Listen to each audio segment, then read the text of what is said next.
श्री नारायण भगवान की श्रीमन्नारायण लक्ष्मी नारायण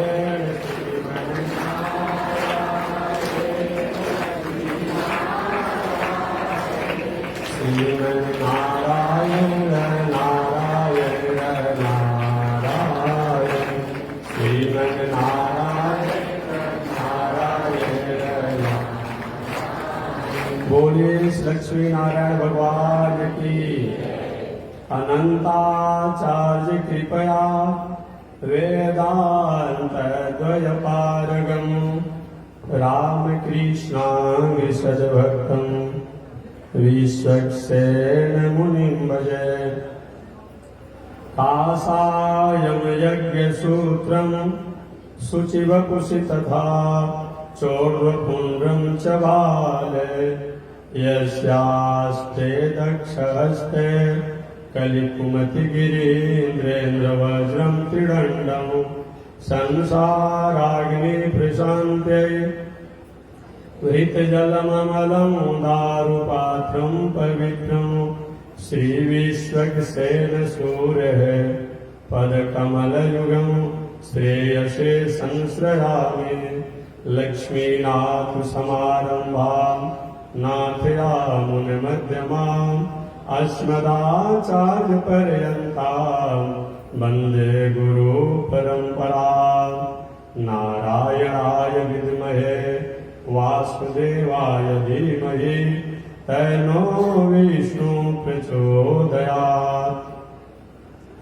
परमाराध्य श्री लक्ष्मी नारायण भगवान नित्य वंदनीय पूज्य गुरुदेव श्री त्रिदंडी स्वामी जी महाराज के जुगल चरणों में स्वागत आइए के जुगल चरणों में कोटि नमन।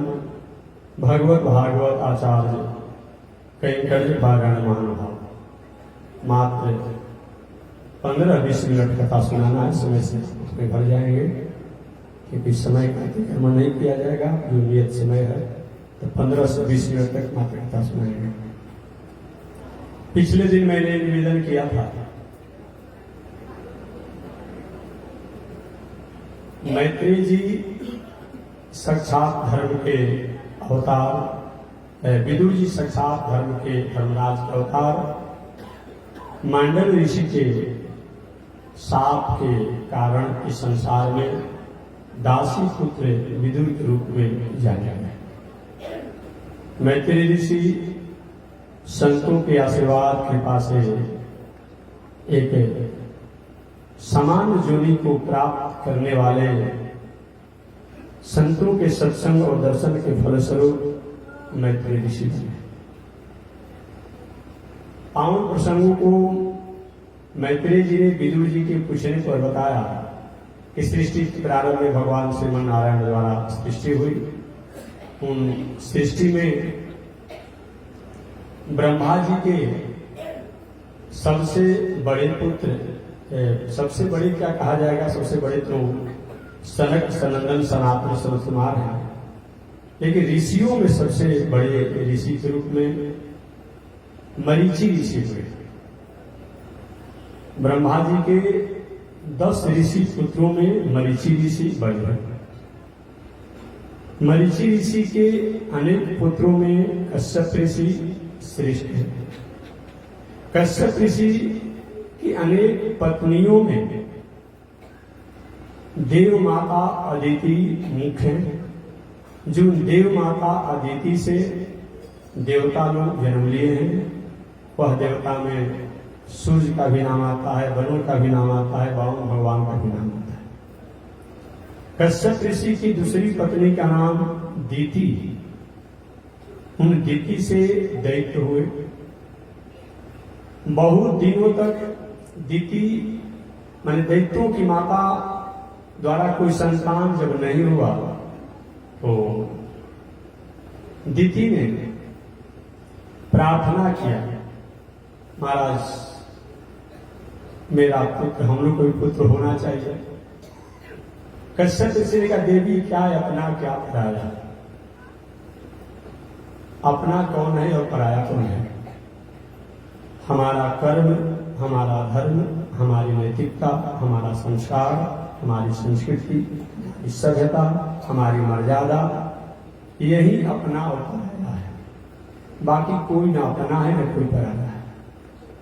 आप ही का पुत्र हो और माता पिता को रोज गाली देता हो, मारता हो, प्रताड़ना करता हो, कष्ट देता हो, तो क्या हम कहते हैं? हम कहते हैं कि ऐसा बेटा नहीं रहता था। अच्छा, कहाँ चले गए हैं जमराज, जल्दी उठा के ले गए, कहते हैं ना, है तो अपना पुत्र है। कोई अपना और कोई पराया नहीं है। हमारी नैतिकता, हमारा मानवता, हमारा संस्कार, हमारी संस्कृति, मर्यादा अगर ठीक है तो सब अपने ठीक हैं, अगर नहीं ठीक है तो कोई नहीं है। इसीलिए 5 तत्वों को हमेशा जानने के लिए बताया गया है कि 5 तत्वों को जानना चाहिए। अर्थ पंचक तत्व क्या, तत्वत्रय समन्विता, पंच संस्कार संपन्ना, तेवई भागवता होता है। 5 तत्वों के बारे में जानना, स्वस्वरूप अपने बारे में जानना। रेल का आविष्कार किसने किया, जहाज का आविष्कार किसने किया, टेलीविजन का आविष्कार किसने किया, रेडियो का आविष्कार किसने किया, ये तो ठीक है, जानिए जीके जनरल नॉलेज को जानिए, लेकिन हमारा आविष्कार भी किसने किया इसके बारे में भी जानना चाहिए। स्वस्वरूप, मैं खाता हूं, मैं पीता हूं, मैं जाता हूं, मेरा मकान, मेरा दलान, मेरा दुकान, आखिर मैं कौन हूं? क्या मैं शरीर हूं? अगर हम शरीर होते तो शरीर तो लाश पड़ा रहता है, रोते किसके लिए है? उस शरीर को कपड़ा पहनाइए, उस शरीर को भोजन दीजिए, उस शरीर को और सब स्तुति कीजिए, केवल हम शरीर नहीं है। आखिर हम कौन है? क्या हम धन हैं? तो धन तो पड़ा रहता है, हम चले जाते हैं। धनानि भूमो पशवस्य गोष्ठे, नारी द्वारे जना शमशाने। धनानि भूमो, ये धन संपत्ति तो यही रह जाती है, विश्व से जाती नहीं है, तो धन नहीं है। परिवार, पत्नी, बाल बच्चे भी साथे जाते नहीं है। कहीं आपके बाप दादा कोई चला गया, बेटा कोई भी चला गया, और वहां से कहीं फोन आया कि आप ठीक ठाक हैं, चाहे हम ठीक ठाक हैं, अभी तक किसी के पास नहीं आया। धनानि भूमौ पशवस्य गोष्ठे, नारी द्वारे, ये नारी जो है बहुत करेगी, माता रूप हो, बहन रूप हो, बेटी रूप हो, पत्नी रूप हो, घर के द्वार तक रोती रोती रह जाती है, वो भी हमारे साथ जाती नहीं है। बंधु जन शमशान तक जाते हैं, अपना कहलाने वाला व्यक्ति मुंह में अग्नि देने तक रहता है, बाद में कोई साथे बचता होता नहीं है। इसलिए अपने बारे में जानना, मैं कौन हूं, स्वस्वरूप अपने बारे में जानना। वेद भगवान से पूछा गया कि मैं कौन हूं, तो वेद भगवान ने कहा ब्रह्मदासा ब्रह्मदासा ब्रह्मदासा। हम ब्रह्म परमात्मा ईश्वर के दास हैं, ईश्वर के दास हैं, ईश्वर के दास हैं। अलग अलग शास्त्रों में अलग अलग लोगों ने बताया।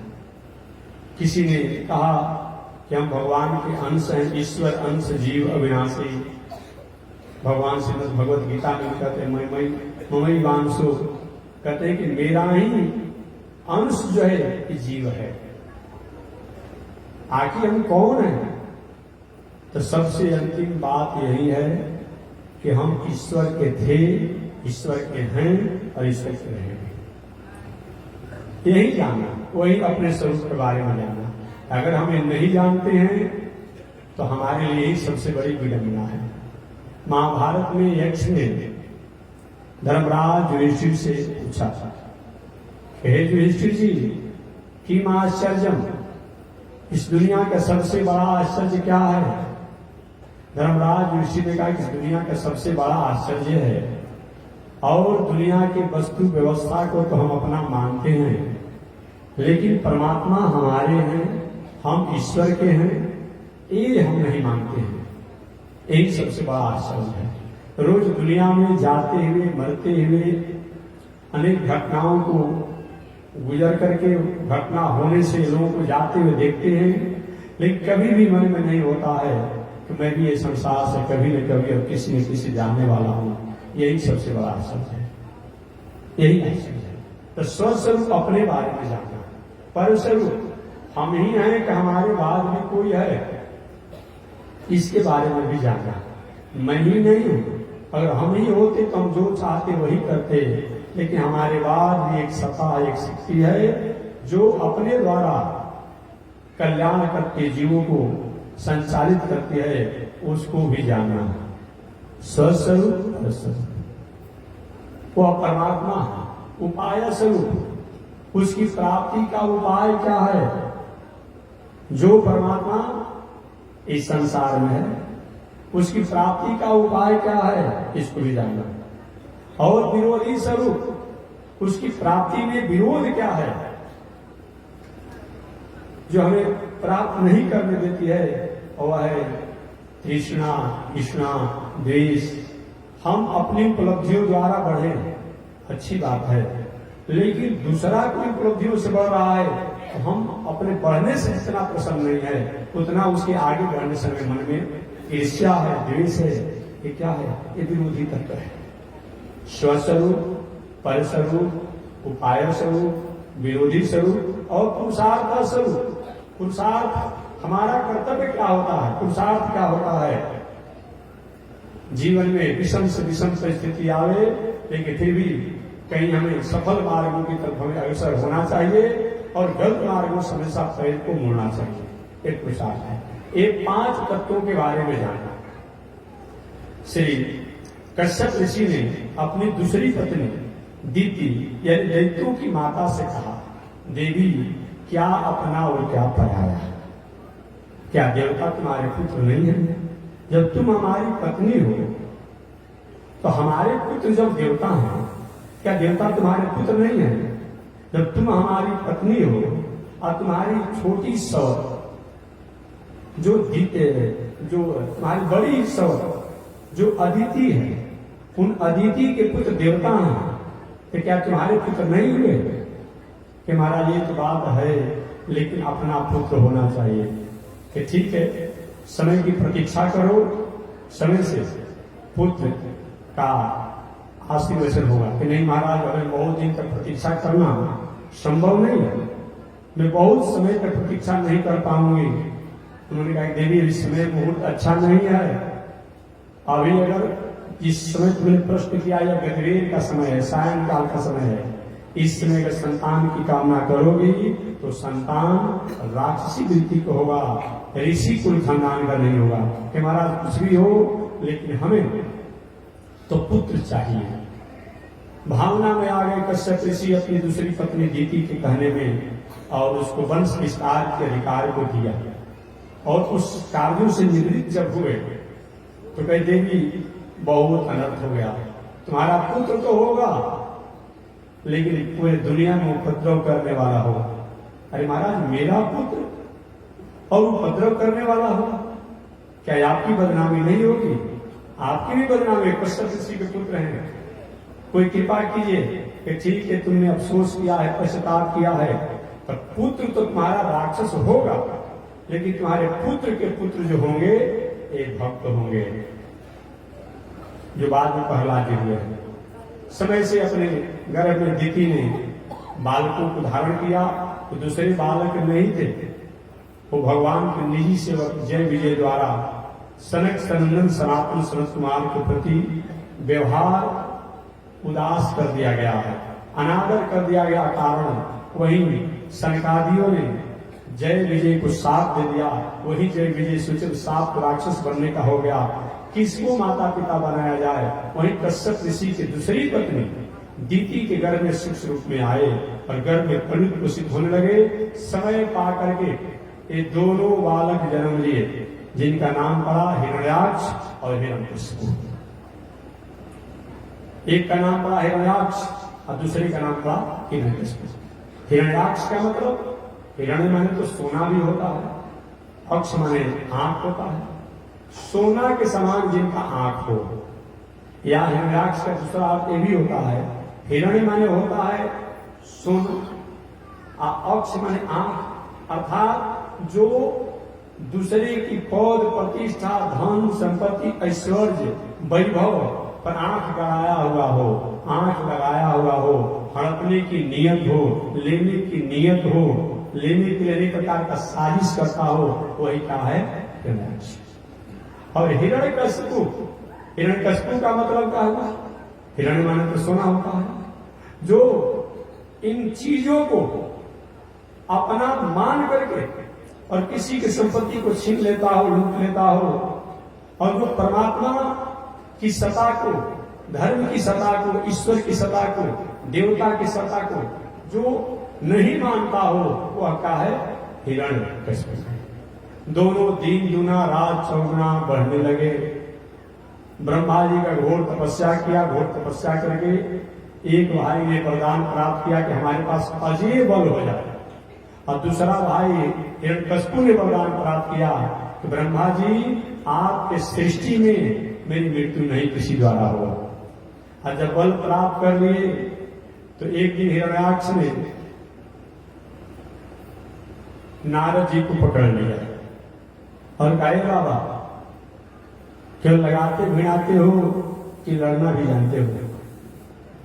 नारद जी में कभी लड़ता नहीं हूं, लड़ाना जानता हूं। हिरण्याक्ष से कि नहीं, तुमको आज लड़ना पड़ेगा हमारे साथ, मेरी भुजाओं में खुजली है, मैं तुमसे युद्ध करूंगा। नारद जी कहे बताइए कि अगर मैं किसी पहलवान का नाम बता दूं तो क्या करेंगे? कहा कि तुमको मैं छोड़ दूंगा। वही नारद जी ने कहा कि आपकी भुजाओं में खुजली है तो आप एक ब्रह्मा जी द्वारा प्रकट एक वराह है, जंगली सुअर है, जो पृथ्वी को जल के भीतर अपने दांतों पर आधार दिया है और जल के ऊपर स्थापित करने का सोच रहा है। आपको भुजाओं में कितनी बल है वो पता चल जाएगा। कहां रहता है? कि नीचे चले जाइए, जल में चले जाइए, चले जाइए, वहीं पर है। अच्छा, वही हिरण्याक्ष वहां से चल दिया, और जब चल दिया तो आते आते मार्ग में वरुण देवता से मुलाकात हो गई।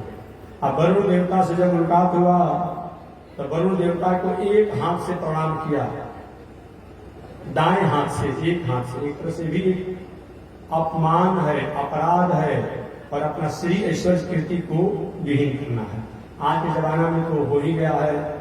कोई कहते गोड़ लागे महाराज जी, मानो आदेश दे रहे महाराज जी गोड़ लागे लीजिए, चल रहा है नया सिस्टम चल रहा है। कितना लोग ठेहुना पर से गोड़ लगता है? नहीं। पहले के जमाने में हमारी जो लोग सदी होती थी, माताएं अपने पिता अपनी माता के चरणों को पकड़ कर लोग सदी होते समय जब जाती थी, रोती थी, तब चाहे पिता का हृदय वज्र के समान कठोर क्यों न हो, लेकिन एक दो आंसू तो पिता को गिर ही जाता था। लेकिन इन लोगों ने भी अपना नियम बदल दिया, अभी भी जा रही है तो ऐसा रोना धोना बंद कर दिया। अब क्या करेंगे? बाय बाय, हाय हाय, पटाखा कट निकल जा रही है। नहीं, हंसो मत, मैं कह रहा हूं आप अपनी संस्कृति को जरूर याद रखिए। मैं कहता हूं पढ़िए लिखिए, बड़ा बन जाइए। हमको तो प्रसन्नता होती है कि हमारी भारत की नारियां वैज्ञानिक बन रही है, इंजीनियर बन रही है, डॉक्टर बन रही है, बहुत अच्छी बात है, लेकिन संस्कृति को मत भूला जाए।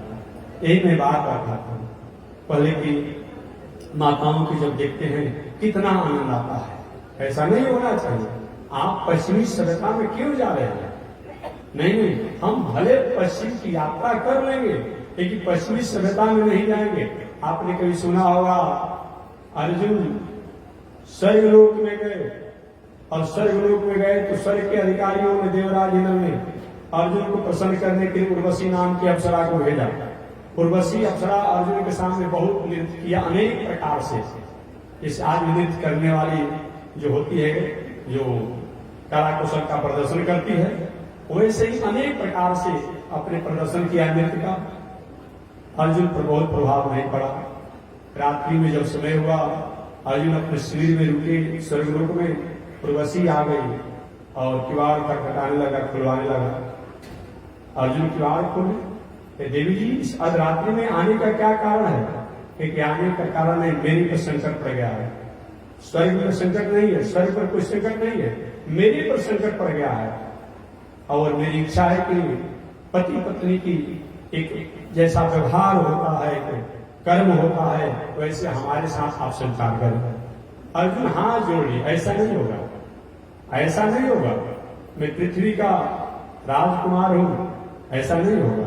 उर्वशी ने कहा कि इतना ज्ञान मत बखारो, इस स्वर्ग यहाँ पर दोष नहीं लगता है, क्योंकि चाहे स्वर्ग में दोष लगे या ना लगे, कि मैं पृथ्वी लोक से आया हूं तो मैं पृथ्वी लोक का ही नियम पालन करूंगा, भले यहाँ स्वर्ग में है। क्योंकि जब ये बात है, तो जब मैं नृत्य कर रही थी तो तुम हमको देख क्यों रहा था एक नेत्रों से, उसमें तुम्हारा धर्म नहीं था।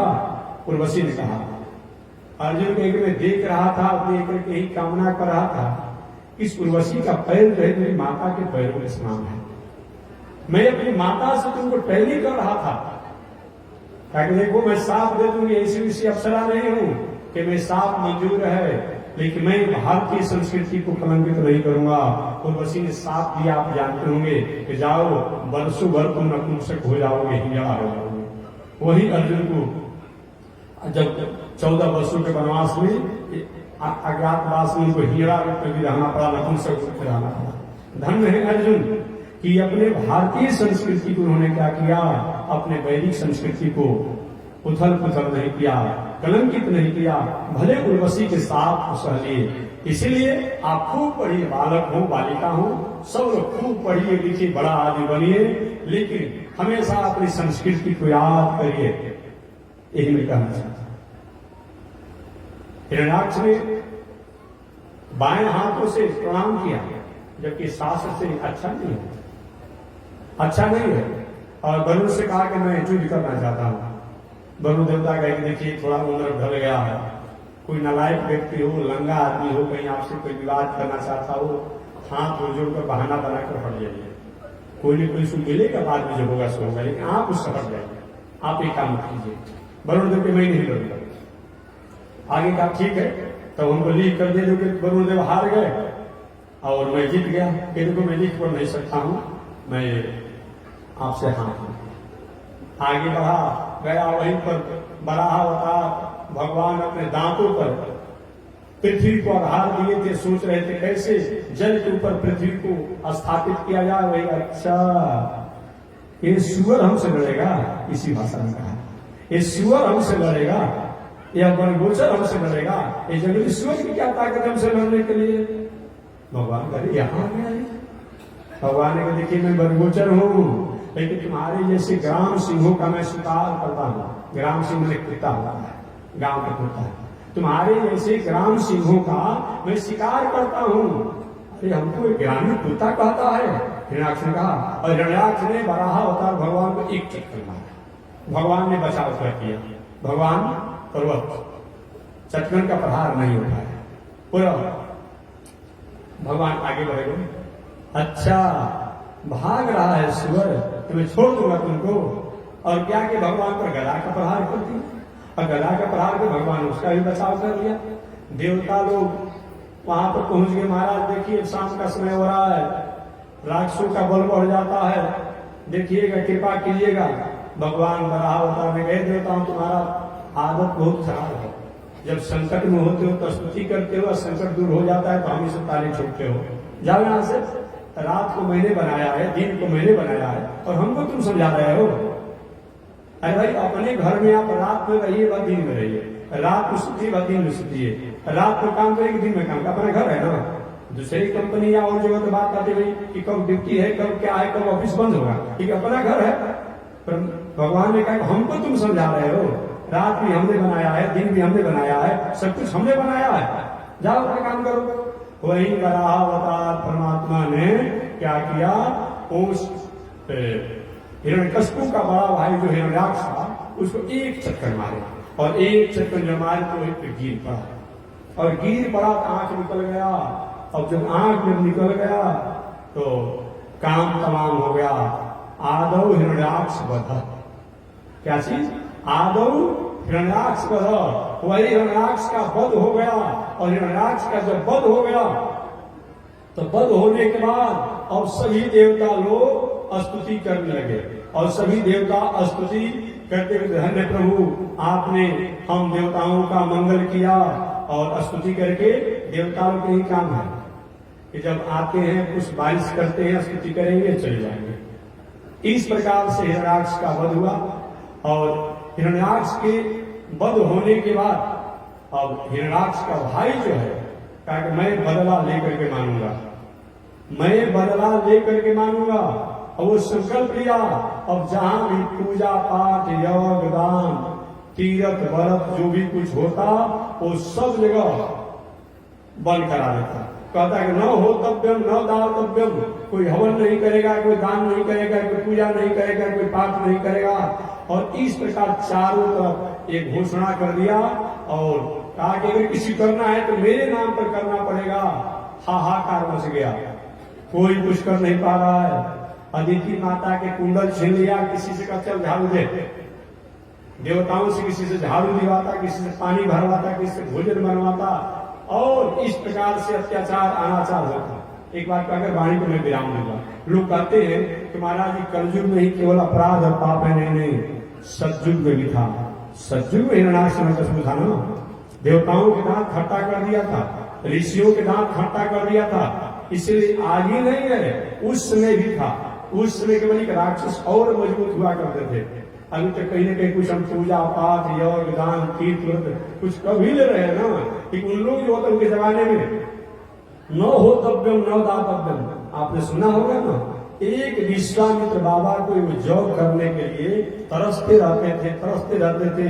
जीवन ढलते चला गया था, लेकिन बक्सर में जग नहीं कर देते थे राक्षस। इसी बक्सर में जग नहीं करने देते थे। जो जग कराने के लिए ब्राह्मण आते उनको उसी में स्वाहा कर देता, उसी कुंड में डाल देता था। लोग पील मांस खून मज्जा हड्डी का बारिश कर देता। बहुत प्रयास करने के बाद विश्वामित्र बाबा द्वारा एक जगह नहीं कर पाए। अंत वही अयोध्या में जाकर के और राम लक्ष्मण को मांग कर लाए। किसी तरह से जग हुआ।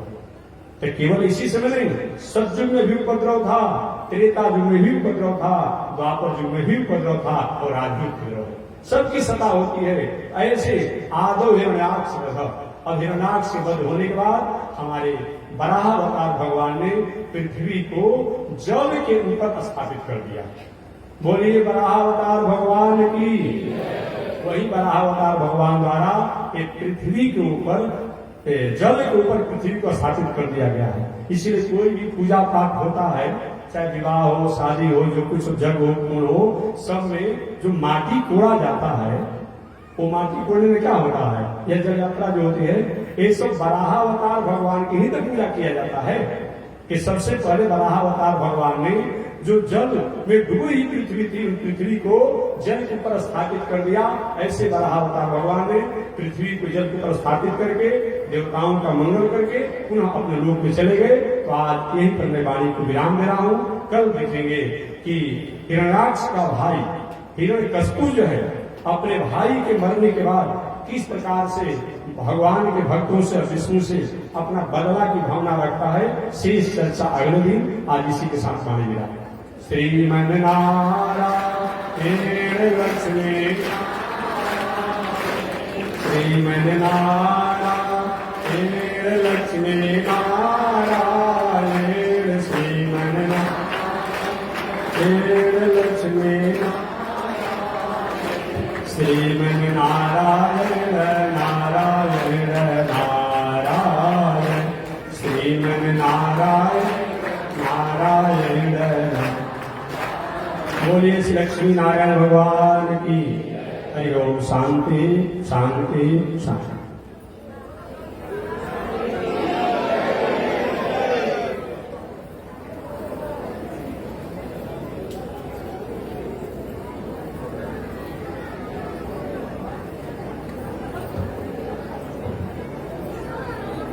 ओम चंद्रमा मनसो जात चक्षो सूरजो जायत श्रोत्राद्वायुषप्राणसमुखादिनिरजायत श्रीसुते लक्ष्मी सर्वज्ञा बहुरात्रे आर्षे नक्षत्राणि रूपमस्मिनो व्यातम्ब विषयनिकालो मयि काल सर्वलोकं मयि काल। लक्ष्मी नारायण भगवान की जय। विश्व जगदाजा श्री तिरंगी स्वामी जी महाराज की जय। हरि ओम शांति शांति शांति।